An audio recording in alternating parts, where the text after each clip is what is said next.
যে শিক্ষক তোমাকে বলে না যে আশফুল নিয়ে গান বাজনা গাও, তালিবালি দাও, সম্মান হবে মৃত ব্যক্তির, ও মারা গেলে তোমরা সবাই ঢোল তবলা নিয়ে পৌঁছে যাও, প্রথম দিন থেকে সম্মান করো তাকে।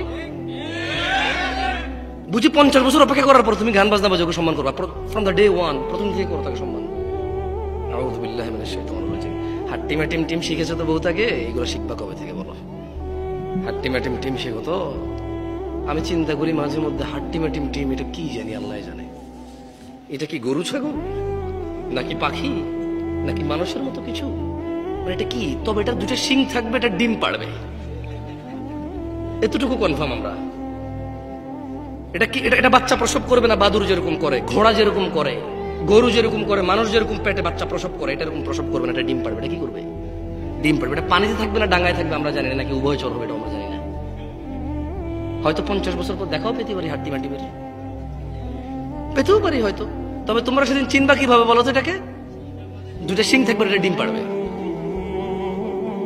তার মানে এটা মুরগির মতো ডিম পাড়বে, কিন্তু শিং থাকবে গরুর মতো, শিং থাকবে ছাগলের মতো, হরিণের মতো, কিন্তু এটা ডিম পাড়বে মুরগির মতো, হাঁসের মতো, কোয়েল পাখির মতো, টিয়া পাখির মতো। কেমন শেখো, দেখা পেতেও পারো, তোমার নাতিপুতি পেয়ে যাবে এই হাট্টিমাটিমের।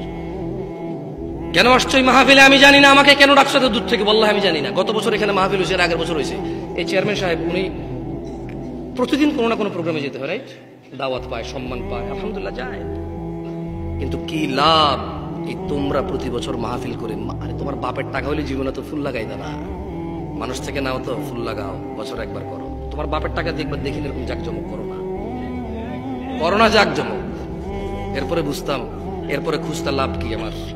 আপন ভাইয়ের ছেলে ইয়েতিম, তারে মাদ্রাসায় পড়ায় না, বলে যে হ্যাঁ তেরে পড়াই আমার লাভ কি? হ্যাঁ, আপন মা 2 ভাই বলে যে একলা আমি আব্বা আম্মারা চালে আমার লাভ কি? এরপরে দেখতাম এত বড় মাহফিল, বাপের টাকা এগুলো লাভ খুঁজতে। এখন তো লাভ খোঁজা লাগে না, প্রতি বছর করো, কিন্তু এর বেনিফিট কি কিচ্ছু জানো না তোমরা।